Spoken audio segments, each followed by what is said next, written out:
살면서 가장 깊은 상처를 주는 사람은 낯선 사람이 아닙니다. 우리를 가장 아프게 하는 것은 언제나 가장 가까웠던 사람입니다. 오랜 시간을 함께했고, 웃음을 나눴고, 때로는 눈물도 함께 흘렸던 그 사람이 어느 날 갑자기 등을 돌리거나 우리가 털어놓은 이야기를 날카로운 칼처럼 휘두를 때 그 충격은 어떤 낯선 사람의 배신보다도 훨씬 깊이 파고듭니다. 반대로 우리는 싫은 사람 앞에서 쭈뼛거리며 아무 말도 못하고 집에 돌아와 혼자 이불을 덮어쓰고 그때 이렇게 말했어야 했는데를 되뇌다 잠을 이루지 못하기도 합니다. 인간관계는 왜 이렇게 어려운 것일까요? 진심을 다해도 배신당하고 착하게 살려고 해도 밟히는 이 현실 속에서 우리는 어떻게 자신을 지켜야 하는 것일까요? 우리는 흔히 사람을 대할 때 진심이면 통한다는 말을 철칙처럼 여기며 살아갑니다. 친하면 친할수록 나의 모든 속내를 보여주는 것이 도리라 생각하고, 싫어하는 사람은 그저 투명인간 취급하며 피하는 것이 최선이라 믿곤 합니다. 그런데 냉정하게 돌아보면 이런 방식이 오히려 우리를 더 깊은 상처 속으로 몰아넣는 경우가 훨씬 많습니다. 가까운 사람에게 모든 것을 내보여서 결국 그것이 무기가 되어 돌아오는 경험. 싫은 사람에게 아무런 경계도 치지 않아서 계속 밟히는 경험. 그 경험들이 쌓이면 사람은 결국 두 가지 방향으로 흘러갑니다. 누구도 믿지 않는 냉소주의자가 되거나 아니면 계속해서 같은 실수를 반복하는 사람이 되거나, 두 방향 모두 행복한 삶과는 거리가 있습니다. 오늘 이야기는 그 두 극단 사이의 어딘가 지혜롭게 관계를 지키는 법에 관한 것입니다. 조선의 거대한 지성 다산 정약용 선생은 유배지라는 가장 처절한 외로움 속에서 인간의 본성을 뼛속 깊이 관찰했습니다. 선생이 살았던 시대는 겉으로는 예와 충을 앞세웠지만 그 이면에는 음모와 모함, 배신이 일상처럼 펼쳐지던 세상이었습니다. 선생 자신도 평생을 충성스럽게 섬겼던 나라로부터 유배를 당했고, 한때 동료였던 이들의 고발로 인해 가족과 생이별을 해야 했습니다. 그 고통의 시간 속에서 선생은 인간에 대한 환상을 버리는 대신 인간을 있는 그대로 이해하는 깊은 통찰을 얻었습니다. 인간은 입술로는 정의를 외쳐도 마음속에는 질투와 시기의 칼날을 숨기고 있으며, 가까운 사이일수록 그 칼날은 더 예리하게 나를 향할 수 있다는 사실 말입니다. 오늘은 정약용 선생의 지혜를 빌려 친하면 친할수록 반드시 숨겨야 할 두 가지와 반대로 싫어하는 사람에게는 오히려 당당하게 드러내야 할 세 가지를 깊이 있게 이야기해보려 합니다. 이 이야기를 끝까지 들으면 당신이 그동안 관계에서 왜 반복적으로 상처받아 왔는지가 보이기 시작할 것입니다. 그리고 앞으로 어떻게 관계를 맺고 자신을 지켜야 하는지 그 명확한 방향이 잡히게 될 것입니다. 친한 사이일수록 반드시 숨겨야 할 첫 번째는 바로 당신의 치명적인 약점과 과거의 상처입니다. 이것이 가장 먼저 나오는 이유는 이것이 가장 많은 사람들이 가장 자주 실수하는 부분이기 때문입니다. 우리는 친밀함을 쌓는 방법으로 자신의 약한 면을 드러내는 것을 택합니다. 심리학에서도 자기 노출이 친밀감을 형성하는데 중요한 역할을 한다고 말합니다. 그 말은 맞습니다. 그러나 여기에는 반드시 전제 조건이 있습니다. 상대방이 그 노출을 어떻게 다룰 것인지를 충분히 알 수 있을 만큼의 시간이 흐른 뒤여야 한다는 것입니다. 그리고 솔직히 말하면 그 시간이 충분한지는 평생을 함께한 뒤에도 장담하기 어렵습니다. 우리가 남이 가라는 말처럼 위험한 유혹은 없습니다. 오랜 친구라는 이유로, 가족이라는 이유로, 오래 함께 일했다는 이유로 우리는 자신의 가장 약한 부분을 서슴없이 드러내곤 합니다. 어릴 때 받은 상처, 지금도 떨쳐내지 못한 두려움, 가장 부끄럽게 생각하는 실패들, 그리고 그 순간은 분명히 따뜻합니다. 나를 이해해주는 사람이 있다는 느낌, 혼자가 아니라는 느낌, 그 따뜻함이 우리를 더 많이 털어놓게 만듭니다. 그러나 인간관계의 냉혹한 진실은 고통을 나누면 반이 되는 것이 아니라 그것이 언젠가 당신을 찌르는 칼자루가 되어 돌아올 수 있다는 것입니다. 정약용 선생은 사람의 마음은 아침 저녁으로 변하니 오직 나만이 나를 온전히 지킬 수 있다고 경고했습니다. 이것은 인간을 불신하라는 말이 아닙니다. 인간이 변한다는 사실 자체를 받아들이라는 말입니다. 지금은 나를 위해 무엇이든 해줄 것 같은 친구도, 평생을 약속한 동료도 시간의 흐름과 이해관계에 따라 언제든 멀어질 수 있습니다. 그 변화를 탓할 수도 없습니다. 인간은 원래 그런 존재이고 상황이 바뀌면 관계도 바뀌는 것이 자연스러운 일입니다. 문제는 그 변화가 일어났을 때 당신이 털어놓은 비밀과 상처들이 어디에 있느냐입니다. 실제로 이런 일은 생각보다 훨씬 자주 일어납니다. 아무 문제 없이 잘 지내던 관계가 이해관계 하나로 틀어지는 순간 상대방은 예전에 당신이 털어놓은 이야기를 꺼내들기 시작합니다. 대놓고 공격하는 경우도 있지만 더 교묘한 방식으로 활용되는 경우가 더 많습니다. 당신의 약점을 알고 있다는 사실 자체가 그 사람에게 심리적 우위를 줍니다. 당신이 어디에서 흔들리는지를 아는 사람은 당신을 흔들 수 있는 방법도 압니다. 그리고 관계가 뒤틀렸을 때 그 지식은 반드시 어떤 방식으로든 사용됩니다. 당신이 가장 힘들 때 털어놓은 그 고백이 나중에 갈등이 생겼을 때 상대방의 가장 강력한 공격, 무기가 된다는 사실을 기억해야 합니다. 그렇다고 해서 모든 것을 숨기고 벽을 치고 살라는 것이 아닙니다. 진정한 친밀함은 모든 것을 발가벗겨 보여주는 것이 아니라 서로의 영역을 존중하며 지켜줄 선을 지키는 데서 나온다는 것입니다. 당신의 약점은 당신이 온전히 신뢰할 수 있다고 검증된 극히 소수에게만, 그리고 정말 필요한 순간에만 나눠야 합니다. 그 소수는 오랜 시간 동안 말이 아닌 행동으로 당신의 편이라는 것을 증명해온 사람들입니다. 여기서 한 가지를 더 짚어야 합니다. 상처와 약점을 숨기는 것이 그것을 억압하거나 부정하는 것과는 전혀 다른 이야기라는 점입니다.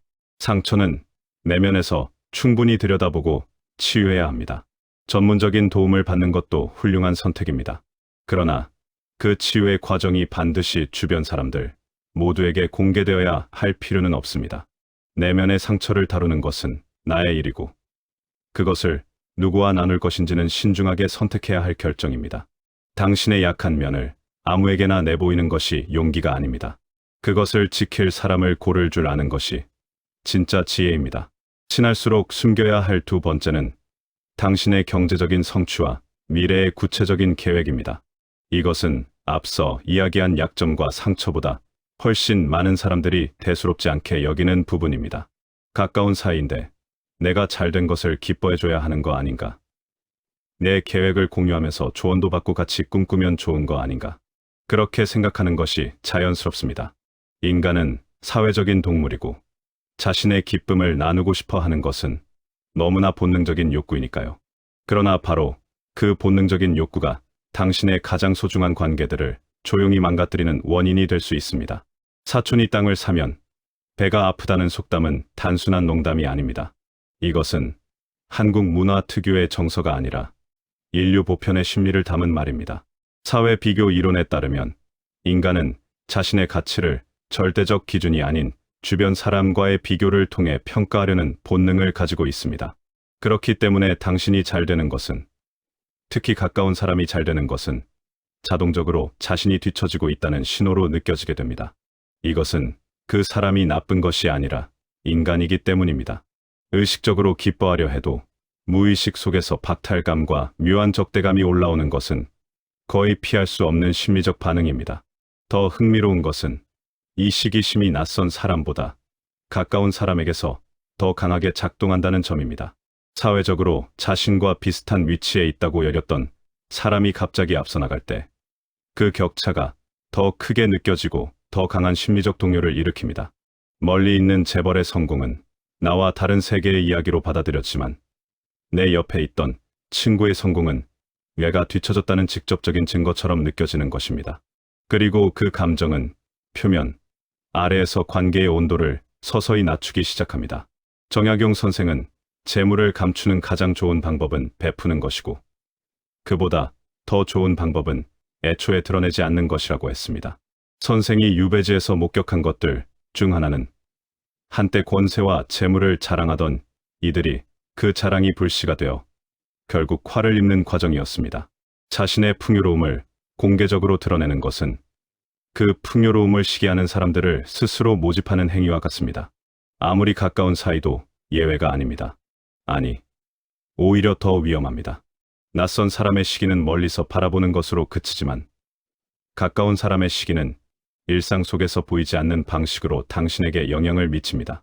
미래의 계획을 공유하는 것도 마찬가지입니다. 뇌과학적으로 보면 목표를 타인에게 선언하는 순간 우리 뇌는 그 목표를 이미 달성한 것과 유사한 만족감을 느낍니다. 말하는 것 자체가 일종의 보상이 되어버리고 그 결과 실제 실행에 대한 동기는 오히려 줄어드는 역설이 일어납니다. 이것은 개인의 의지력 문제가 아닙니다. 뇌의 작동 방식이 그렇게 되어 있습니다. 선언이 실행을 대체해버리는 것입니다. 그래서 새해 결심을 공개적으로 선포했을 때 오히려 지키지 못하는 경우가 많고 아무 말 없이 묵묵히 시작했을 때 더 오래 지속되는 경우가 많습니다. 게다가 당신의 원대한 계획을 들은 주변 사람들은 순수한 응원만을 보내지 않습니다. 그게 될까? 너무 무리한 거 아니야? 현실적으로 생각해봐. 이런 말들이 쏟아집니다. 그것이 걱정에서 나온 진심, 어린 조언일 때도 있지만 그 안에는 당신이 꿈을 이루면 자신이 상대적으로 초라해질 수 있다는 두려움이 섞여 있는 경우도 적지 않습니다. 당신의 성공을 진심으로 바라는 사람보다 당신의 실패를 은근히 기대하며 안도하는 사람이 더 많다는 불편한 진실을 외면하면 안 됩니다. 이것은 냉수가 아닙니다. 그리고 그 사람들을 나쁘다고 탓하는 것도 아닙니다. 인간 심리에 대한 정직한 이해입니다. 당신의 통장 잔고와 앞으로의 원대한 계획은 반드시 이루어진 뒤에 세상 앞에 내보이십시오. 그 이전까지는 가장 가까운 사람에게도 구체적인 숫자와 구체적인 계획을 공유하는 것을 자제하는 것이 현명합니다. 침묵은 당신의 꿈을 지키는 가장 단단한 방패이고 당신의 자산을 지키는 가장 견고한 금고입니다. 그리고 결과가 나왔을 때 당신의 성취는 말이 아닌 사실 자체로 주변에 알려질 것입니다. 그것이 가장 강력하고 가장 오래가는 인상입니다. 이제 반대 방향의 이야기를 해야 할 차례입니다. 가까운 사람에게 숨겨야 할 것들이 있는 반면 싫은 사람에게는 오히려 명확하게 드러내야 할 것들이 있습니다. 그리고 이 부분은 많은 사람들이 완전히 반대로 행동하고 있는 영역입니다. 싫은 사람 앞에서는 괜히 숨고 싶고 최대한 감정을 드러내지 않으려 하고 아니면 반대로 분노를 폭발시켜버리거나 이 두 가지 반응 모두 당신에게 불리합니다. 진짜 필요한 것은 전략적으로 드러내는 것입니다. 싫어하는 사람에게 드러내야 할 첫 번째는 당신의 명확한 선과 단호한 원칙입니다. 싫어하는 사람 앞에서 우리는 흔히 갈등을 피하기 위해 어설픈 미소를 짓거나 애매한 태도를 보입니다. 참으면 상황이 나아지겠지. 굳이 맞서서 더 불편해질 필요는 없지. 라는 생각으로 넘어가다 보면 어느 순간 그 사람은 당신의 인내를 허락으로 받아들이기 시작합니다. 당신이 아무런 반응을 보이지 않을수록 상대방은 더 깊이 선을 밟아도 된다는 확신을 갖게 됩니다. 그리고 한번 굳어진 관계의 구도는 바꾸기가 매우 어렵습니다. 정약용 선생은 군자는 용모를 엄숙히 하여 함부로 범접할 수 없는 기운을 지녀야 한다고 했습니다. 이것은 단순히 표정을 굳히라는 말이 아닙니다. 내가 어디까지를 허용하고 어디서부터는 허용하지 않는지를 말보다 먼저 태도와 존재감으로 보여주라는 것입니다. 무례한 사람들은 경계가 없는 사람을 본능적으로 알아챕니다. 그리고 그 경계 없는 공간으로 계속 밀고 들어옵니다. 반면 선이 명확한 사람 앞에서는 아무리 뻔뻔한 사람도 자신도 모르게 조심하게 됩니다. 경계는 상대를 위한 것이 아닙니다. 경계는 당신 자신을 위한 것입니다. 경계를 드러내는 방법에는 기술이 필요합니다. 화를 내며 감정적으로 맞서는 것은 오히려 상대방에게 당신을 흔들 수 있다는 확신을 줍니다. 그것은 당신이 이미 영향을 받고 있다는 증거이기 때문입니다. 효과적인 경계는 얼음처럼 차갑고 흔들림 없는 목소리로 감정을 배제한 채 사실만을 통보하는 것입니다. 그 행동은 나에게 불쾌합니다. 앞으로 그렇게 하지 않기를 바랍니다. 이 짧고 건조한 문장이 분노에 잠긴 항변보다 훨씬 강력하게 상대방에게 신호를 줍니다. 당신이 선을 긋는 순간 무례한 사람들은 비로소 멈추게 됩니다. 멈추지 않는다면 그것은 당신이 더 강한 결과를 보여줘야 한다는 신호입니다. 싫은 사람에게 드러내야 할 두 번째는 당신의 정중한 예의입니다. 이것이 처음에는 반직관적으로 느껴질 수 있습니다. 싫은데 왜 예의를 지켜야 하느냐? 그것이 오히려 상대방에게 좋게 대해주는 것 아니냐? 그러나 여기서 말하는 예의는 존중의 표시가 아닙니다. 이것은 철저한 거리두기의 가장 정교한 수단입니다. 정약용 선생은 원수 같은 사람일수록 예법을 다해 대하라고 가르쳤습니다. 그 이유는 간단하고 냉정합니다. 내가 상대를 똑같이 무례하게 대하면 나는 그와 같은 수준의 사람이 됩니다. 그러나 내가 과할 정도로 깍듯하고 정중하게 대하면 상대방은 더 이상 나에게 다가올 명분을 잃게 됩니다. 감정적으로 반응하는 나를 자극해서 어떤 결과를 만들어내려 했던 상대방의 계획이 원천 차단되는 것입니다. 예의라는 이름의 유리벽을 세우는 것이죠. 그 유리벽은 투명하게 보이지만 완전히 막혀 있습니다. 당신이 뚫을 수 없는 정중함으로 무장하고 있는 한 상대방은 그 벽을 넘어올 방법이 없습니다. 감정을 섞지 않은 기계적인 친절함은 상대방을 가장 당혹스럽게 만드는 강력한 방어기제입니다. 인간은 자신의 감정에 상대방이 반응해 주기를 원합니다. 무례하게 굴었을 때 상대방이 화를 내거나 상처받는 반응을 보이면 그 관계는 여전히 감정적으로 연결되어 있는 것입니다. 그러나 당신이 아무런 감정도 섞이지 않은 정중함으로 일관하면 상대방은 당신과 감정적으로 연결될 고리를 찾지 못합니다. 당신의 예의가 깊어질수록 그만큼 상대를 당신의 삶에서 멀어지게 만들 수 있습니다. 마지막으로 싫은 사람에게 드러내야 할 세 번째는 당신이 그에 대해 아무런 감정이 없다는 사실입니다. 이것이 세 가지 중 가장 강력하고 동시에 가장 어려운 것입니다. 싫은 사람에게 감정이 없다는 것, 그 무관심을 자연스럽게 드러낸다는 것은 단순히 모른 척하는 연기가 아닙니다. 진짜로 그 사람에 대한 감정 에너지를 거둬들이는 것을 의미합니다. 누군가를 증오하고 미워하는 것은 그 사람에게 당신의 가장 소중한 자원인 감정 에너지를 상납하는 행위입니다. 당신이 그 사람을 생각하며 분노하는 시간, 억울해하는 시간, 복수를 상상하는 시간, 그 모든 시간 동안 당신의 에너지는 그 사람에게 흘러가고 있습니다. 당신은 에너지를 잃고 그 사람은 당신의 정신 속에서 점점 더 큰 공간을 차지하게 됩니다. 이보다 부당한 거래는 없습니다. 그 사람은 아마 당신의 고통을 알지도 못하고 알더라도 오히려 그것에서 만족감을 느낄 수 있습니다. 당신이 화를 내고 괴로워하는 모습을 보이면 상대방은 오히려 승리감을 느낍니다. 내가 저 사람에게 영향력을 가지고 있다는 확인을 받는 셈이기 때문입니다. 반면 당신이 그를 마치 길가에 굴러다니는 돌멩이를 보듯 무심하고 담담하게 대한다면 그것이야말로 상대에게 줄 수 있는 가장 큰 모욕이자 가장 완벽한 복수가 됩니다. 어떤 날카로운 말도, 어떤 격렬한 분노도 이 무관심만큼 강력한 메시지를 전달하지 못합니다. 당신에게 아무런 감정적 반응도 이끌어내지 못하는 존재. 그것이 인간에게 줄 수 있는 가장 깊은 냉대입니다. 정약용 선생은 마음이 흔들리지 않는 자가 결국 승리한다고 했습니다. 선생 자신이 그것을 몸으로 증명한 사람이었습니다.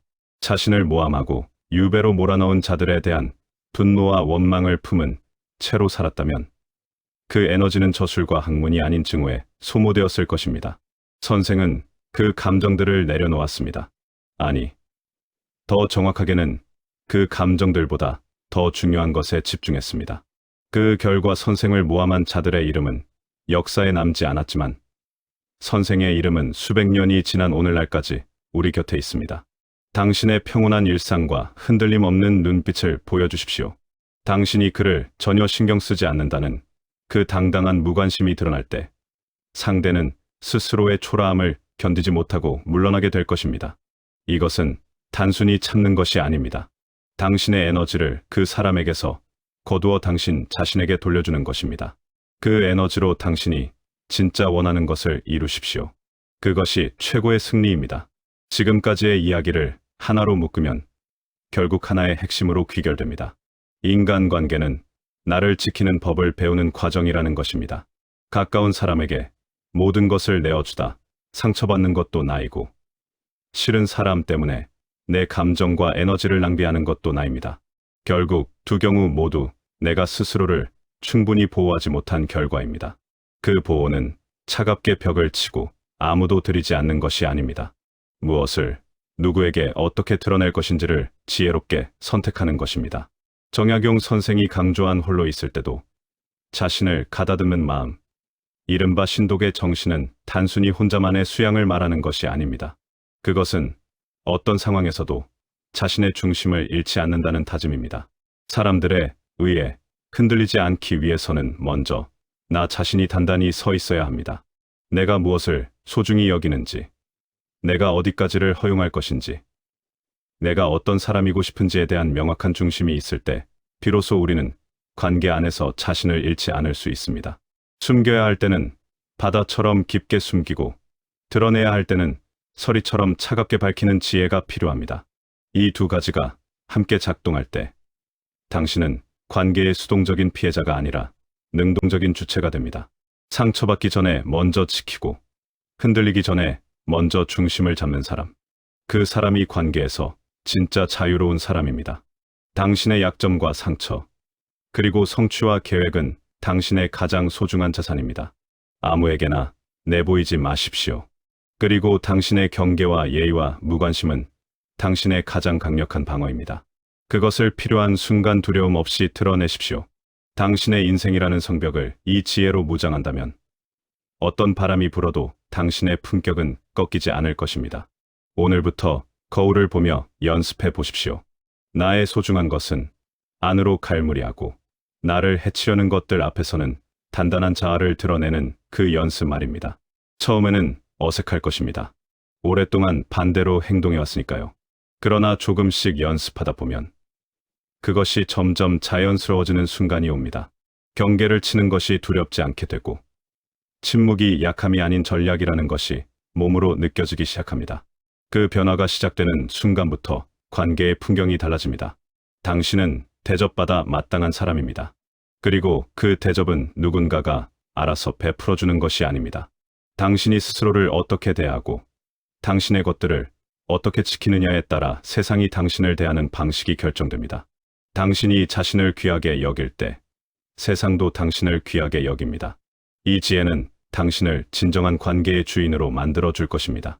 스스로를 충분히 아끼고 단단하게 세우고 그 위에서 진짜 의미 있는 관계들을 쌓아가시길 진심으로 응원합니다.